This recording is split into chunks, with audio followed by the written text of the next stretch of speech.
네, 안녕하세요. 대자중학교 학생 여러분. 이번 시간에는요, 선생님이 지난주에 내줬던 숙제를 점검해 보도록 하겠습니다.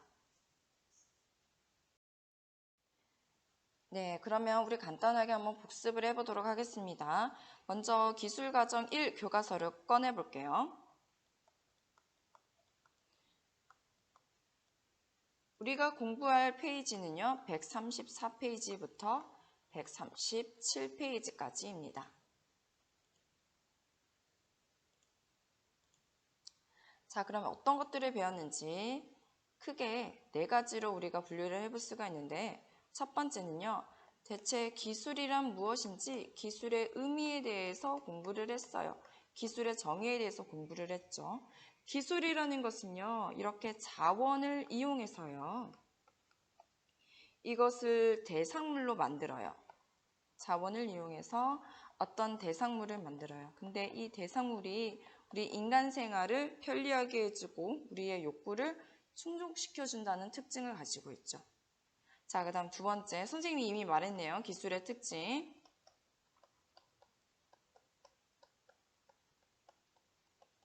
자, 우리 책 135페이지에 6가지나 소개가 되어 있어요. 6가지 다 보지 않고요. 선생님이랑 한 3가지 정도 추려서 한번 봐볼게요.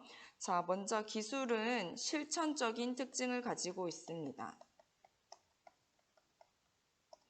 이게 무슨 말이냐면 선생님이 아주 좋은 아이디어가 생각이 났어요. 근데 그 아이디어를 생각으로만 그치지 않고 실제로 선생님이 실현시킨다는 거죠. 예를 들어서 선생님이 과학 시간에 렌즈의 원리에 대해서 공부를 했습니다.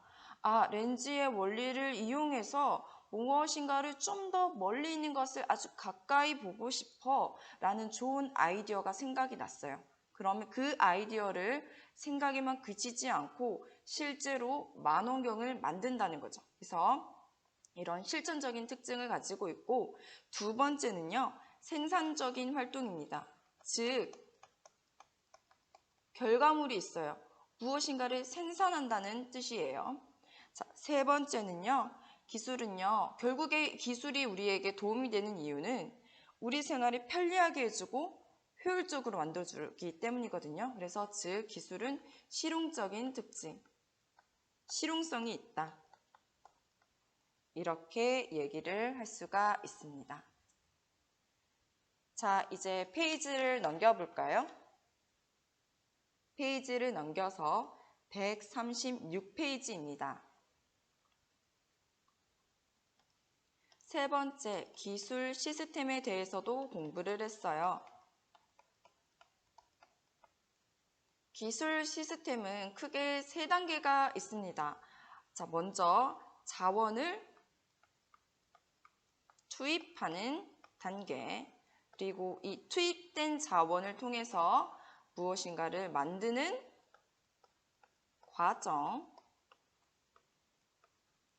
과정을 통해서 우리가 얻는 산출 단계, 이렇게 3단계로 이루어져 있습니다. 선생님이 예시를 들어보도록 하겠습니다.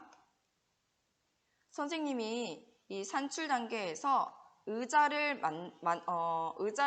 만들고 싶어요. 그러면 투입 단계에서 어떤 자원을 투입하면 좋을까요? 네, 나무를 투입해 볼게요. 나무라는 재료. 그리고 선생님의 시간도 투입해야겠죠. 그리고 선생님의 지식도 투입을 해야 되고요. 장소도 투입해야 되고요. 뭐 도구 등등 투입할 것들이 많아요. 이런 것들이 투입이 됐으면 과정 단계에서 수치를 재고 나무를 자르고 재단하고 마감질하는 이런 과정, 여러 가지의 과정을 거칠 거예요. 이런 과정을 거쳤더니 산출 단계에서 의자를 얻게 되었습니다. 그런데 문제가 생겼어요. 선생님 키에 맞지 않는 거죠. 그러면 이 문제가 생겼으면 이 의자를, 문제가 생긴 의자를 계속 사용할 것이 아니라 문제가 생긴 단계로 돌아가는 거예요. 바로 이 단계가 무슨 단계죠? 네, 되먹임 단계입니다. 자, 영어로는요, 피드백 많이 들어봤어요? 피드백, 즉 되먹임 단계를 통해서요. 문제가 된 단계로 돌아가는 거예요. 이제는 다른 예를 들어볼게요. 의자가 아주 잘 만들어졌고 너무 예뻐요. 그런데 의자가 깔끌깔끌해서 나무 의자로는 선생님이 사용하기가 너무 힘들 것 같습니다. 자, 그러면은 어디 단계로 돌아가면 좋을까요?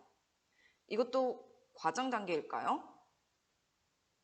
그렇죠. 아니죠. 지금 재료에서 문제가 생겼습니다. 그럼 투입 단계로 돌아가서 이 나무가 아니라 가죽으로 변경하여 다시 제작하는 단계를 거치면 되겠습니다. 이런 식으로 문제가 생긴 단계로 돌아가는 과정, 바로 피드백, 되먹임 단계까지 해서 기술 시스템에 대해서 그리고 마지막으로 기술의 영역에 대해서도 공부를 했습니다. 기술의 영역은 총 5가지가 있었어요. 여러분 기억하시나요? 자, 먼저 제조기술, 건설기술, 세 번째 정보통신기술, 그리고 네 번째 수송기술, 마지막으로 5번째 생명기술, 이렇게 5가지의 영역으로 이루어져 있습니다. 우리가 1학년 동안 배울 기술은요, 이 제조기술과 그리고 건설기술입니다. 제조기술이라고 하면 재료를 가공해서 우리에게 필요한 제품을 만들어내는 기술이라고 할 수가 있어요. 우리 주변에서요, 제조기술을 거치지 않고 만들어진 물품은 없습니다. 거의 없다고 보면 되죠. 자, 건설기술은요, 또 재료를 가공해서 우리에게 필요한 시설물이나 구조물을 만드는 것을 건설기술이라고 할 수가 있습니다. 우리 집, 그리고 학교, 운동장, 도로, 이 모든 것들이 건설기술의 이 그림은 프랑스화가 빌마르가 100년 전에 미래 사람들은 이렇게 살지 않을까 하고 상상하면서 그린 그림입니다. A부터 봐볼게요. A를 보니까 여기 사람이 날아다니고 있어요. 그렇죠? 날아다니면서 불을 끄고 있네요. 많은 학생들이 A의 그림을 생명기술 영역과 관련이 있다고 써서 제출했습니다. 하지만 이것은 오답입니다. 사람을 구하는 행위 자체는 기술과 관련이 없습니다. 기술의 정의를 아까도 얘기를 했지만요. 자원을 이용해서 인간에게 도움이 되는 대상물을 만드는 활동이나 수단을 얘기합니다. 생명기술의 예는 신약을 만든다던가 유전자 재조합을 통해서 새로운 종류의 식품을 만드는 활동이나 수단을 얘기하죠. 소방관이 사람을 구하고 그다음에 의사가 치료하는 것을 기술이라고 하지 않습니다. 우리가 소방관이나 의사를 기술자라고 말하지 않는 이유가 바로 이것입니다. 소방관은 원래 날아다닐 수 없죠. 하지만 A의 소방관은 날아다님으로써 효율적으로 이동하여 자신의 역할을 수행하고 있어요. 그래서 따라서 A는요, 수송기술의 한 영역이다고 볼 수가 있겠습니다. 자, 이제 B를 보겠습니다. 기계가 사람의 옷을 재단하고 만들어주고 있습니다. 너무 쉬웠죠? 친구들, 이 B 같은 경우에는요, 재료를 가공해서 우리 생활에 필요한 제품을 만드는 수단이나 활동, 바로 뭐예요? 그렇죠. 제조기술이 되겠습니다. 자, 이제 C를 볼게요. C를 보니 마찬가지로 여기에도 비행기가 날아다니고 있어요. 사람이나 물자를 효율적으로 이동시키기 위한 수단, 바로 날아다니는 비행기, 수송기술의 한 영역이라고 볼 수 있겠습니다. 자, 이제 D를 보겠습니다. 사람이 여기에서 기계를 조종하고 있어요. 기계를 조종하면 이 명령에 따라서 무언가를 만들고 있네요. 근데 이 무언가가 구조물이나 아니면 시설물 같아요. 그래서 D 같은 경우에는 두 가지의 영역이 섞여 있다고 볼 수 있습니다. 바로 제조기술과 건설기술이 되겠네요.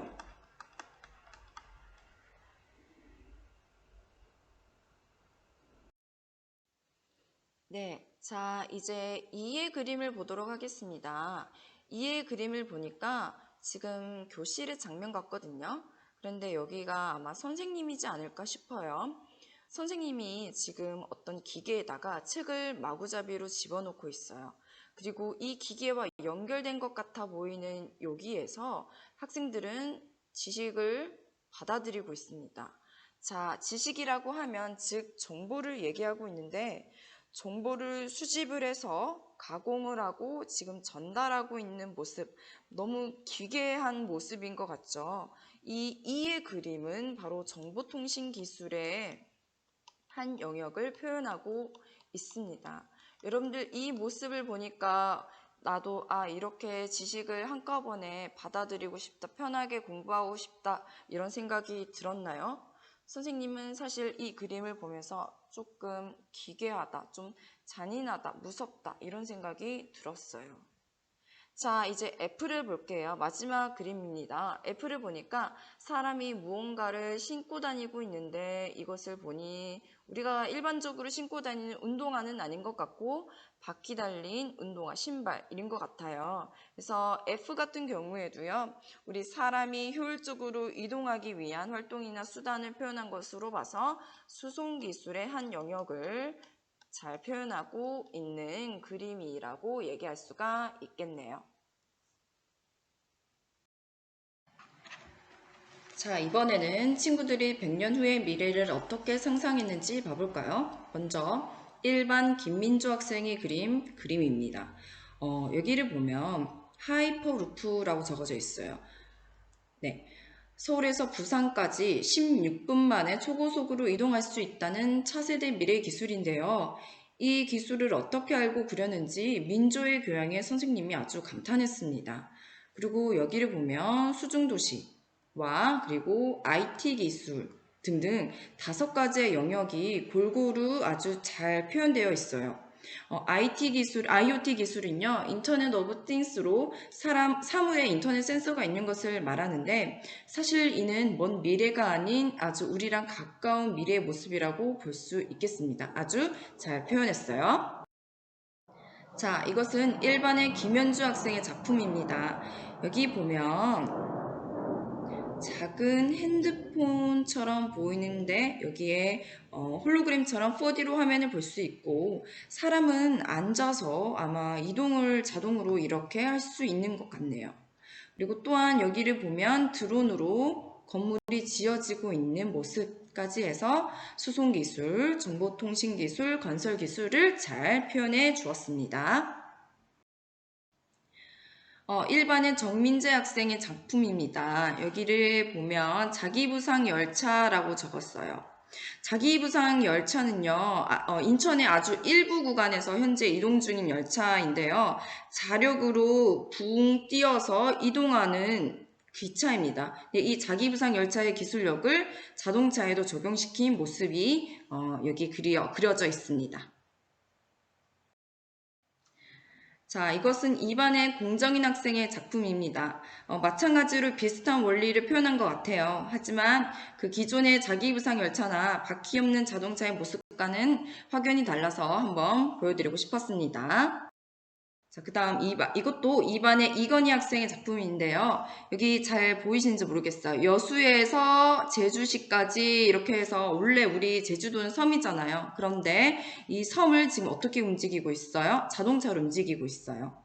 그래서 여수에서 제주까지 배가 아닌 해저터널로 이동하고 있는 모습 같아요.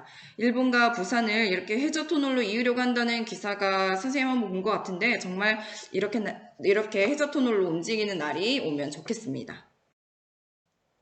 네, 이것은 2반의 지윤찬 학생이 그린 홀로그램 모습입니다. 요즘 아이돌 콘서트를 공연장에서 직접 체험하는 것뿐만 아니라 이렇게 영화관에서 4D로 체험할 수 있는 곳이 있어요. 확실히 이렇게 콘서트라든지 영화를 홀로그램으로 보면 정말 생동감이 넘치겠죠. 네, 이도현 학생은요, 글로 적어주었어요. 그래서 움직이지 않고 자유자재로 이동하는 기술, 내 생각대로 글씨가 써지는 기술, 그 다음에 3번 가상현실에서 VR을 써주었습니다. 상상력이 아주 뛰어난 친구네요. 3반 이지유 학생의 작품입니다. 우리가 그 전에 친구들의 작품과는 달리 지유 같은 경우에는 지금 보면 알겠지만 되게 단순한 그림 같지만요. 되게 심오한 뜻을 담고 있어요. 미래에는 공기를 이렇게 돈을 주고 살 거다. 그래서 2개 주세요. 공기를 2개 지금 사고 있습니다. 지유가. 그래서 지유가 그린 모습에는 아마 미래에는 우리가 환경으로 인해서 인간이 많은 어려움을 처하지 않을까 이렇게 상상을 해서 그린 작품입니다. 4반의 전지유 학생은요, 수중도시를 이렇게 표현을 했어요. 바닷속에 아파트가 있고, 그 다음에 여기 건물이 있고, 그래서, 그리고 여기도 또 도시를 잇는 이렇게 해저 터널이지 않을까, 이렇게 보입니다. 5반의 오지유 학생도 마찬가지로 건설 기술을 표현했는데요. 여기 사무실에서 컴퓨터로 작업을 지시하면 그 지시를 받은 인공지능 기계가요. 이렇게 건물을 알아서 건설을 한대요. 이렇게 인공지능으로 건물을 지으면 건설 현장에서 다치는 사람이 없어지는 장점이 있겠습니다만, 인공지능으로 인해 수많은 사람들이 일자리를 잃을 수도 있겠다는 것을 우리가 알 수 있습니다. 6반의 김하은 학생이 그린 작품으로서 빌마르가 그린 모습이랑 좀 비슷한 것 같지 않나요? 여기 날아다니는 사람도 있고요. 그다음에 아마 초고층 빌딩을 그리지 않았을까 싶어요. 그리고 여기에는 공중에 도로가 있습니다. 그리고 이 교통 질서를 위한 공중 신호등도 있고, 그래서 미래의 수송 기술과 건축 기술 그리고 정보통신 기술까지 잘 표현해 보았습니다. 네, 이 작품은요, 6반의 노찬희 학생이 그린 그림입니다. 이 친구는 영화 빅 히어로나 마블 영화 중에 양자 역학을 다룬 것을 보지 않았나 싶습니다. 아주 뛰어난 생각을 했네요. 원자는요, 물질을 이루는 최소 입자로 우리의 신체를 이렇게 원자 단위로 쪼개어서 얘를 광속으로 이동을 시킨 후에 다시 짠 하고 재결합을 하는 순간 이동 기술을 표현했습니다. 수송 기술과 생명 기술이 필요해 보이는 엄청난 기술 같습니다. 아주 잘 표현해 주었어요. 7반의 김지연 학생은 비가 오는 날 책가방에서 이렇게 자동으로 우산이 튀어나오는 그런 그림을 그어주었는데 비가 오는 날 깜빡하거나 손이 부족할 때 편리할 것 같습니다. 7반의 이지유 학생이 그린 그림인데요. 바로 이게 IoT를 표현한 그림인 것 같아요. 그래서 3을 인터넷이라고 볼 수 있겠네요. 이런 냉장고가 나온다면 정말 선생님이 꼭 사고 싶습니다. 7반 최재희 학생이 그린 타임머신입니다. 사실 타임머신은 많은 친구들이 제출해 주었는데요. 최재희 학생이 가장 빨리 제출을 하여서 대표로 소개를 했습니다. 아마 여기 관으로 들어가게 되면은 이 사람이 80년 전으로 이제 이동을 한다는 거죠. 8반 김규빈 학생의 작품입니다. 2반 지윤찬 학생과 비슷하게 이 정보통신 기술 그리고 제조 기술을 이용해서 이렇게 홀로그램을 표현을 한 것 같아요. 자, 8반 이라빈 학생의 작품이에요. 생명기술의 영역으로 신약을 개발하고 있는 모습입니다. 우리는 이런 신약을 개발하지만 사실 바이러스의 변종 속도도 굉장히 빠릅니다. 그래서 생명 관련 학자들은 우리 인간은 결국 항생제로 멸망하게 될 수 있다고 경고를 하죠. 신종 코로나 바이러스도 신약이 개발이 되면 아마 또다시 또 엄청난 변종이 된 바이러스가 우리를 괴롭히지 않을까 싶습니다. 네, 9반의 정유진 학생은 글로 적어 주었습니다. 한번 읽어볼게요.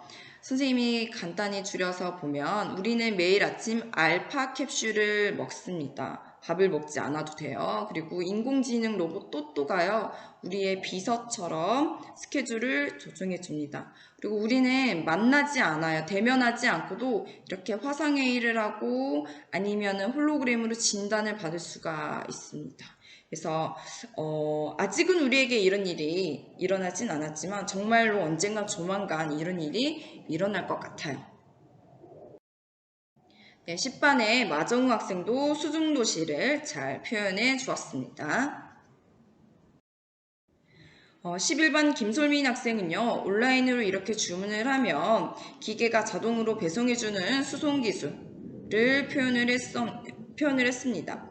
우리나라에는 아직 시범화가 되진 않았지만요, 미국에선 피자나 세탁기 그리고 옷을 드론이나 기계가 배송해주는 시스템이 지금 현재 도전 중이거든요. 아마 조만간 우리나라에도 이런 기술이 도입되지 않을까 싶습니다. 네, 마지막으로 11반 임가은 학생의 작품입니다. 이 사람이 경찰인 것 같아요. 그래서 이 경찰의 안경으로 우리의 신분이 노출되고 있죠. 범죄자를 검거하거나 치안을 담당할 땐 편리하겠습니다. 중국에서는 현재 이러한 제도를 도입하려고 한다는 가짜뉴스를 선생님이 한번 본 적이 있는데 중국은 공산주의이기 때문에 가능할 것 같아요. 하지만 정말 이렇게 된다면 우리가 안경 하나만으로 우리 신분이 노출되면 이것을 악용할 사람들 때문에 너무 무서운 사회가 되지 않을까요? 여러분은 어떠신가요? 280명 친구들이 숙제를 내주었고 선생님이 이것을 하나하나 다 살펴보았습니다. 소개한 작품 말고도 더 훌륭한 작품도 있었지만 소재가 너무 똑같거나 그림이 잘 보이지 않는 경우가 있어서 대표적인 사진만 추려서 보여드리니까 본인의 작품이 뽑히지 않았다고 해서 너무 실망하지 않았으면 좋겠습니다. 다음 강의는 이어즈 앤 이어즈 영화를 간략하게 소개한 영상입니다. 이어즈 앤 이어즈는 2034년까지의 가까운 미래를 정치, 기술, 사회, 환경 등 다양한 소재로 풀어낸 현실적인 SF 블랙 코미디 영화로 여러분들은 미래의 모습을 긍정적으로 표현하였지만 막상 그렇지 않은 부분이 더 클 수도 있습니다. 한 가정의 가족사가 해를 거듭하며 빠르게 펼쳐지는 미래에 관해 기대하고 두려워하는 모든 것들이 잘 표현되어 있으나 우리는 저작권상 아주 일부분만 보게 될 것입니다. 잘 감상해 주세요.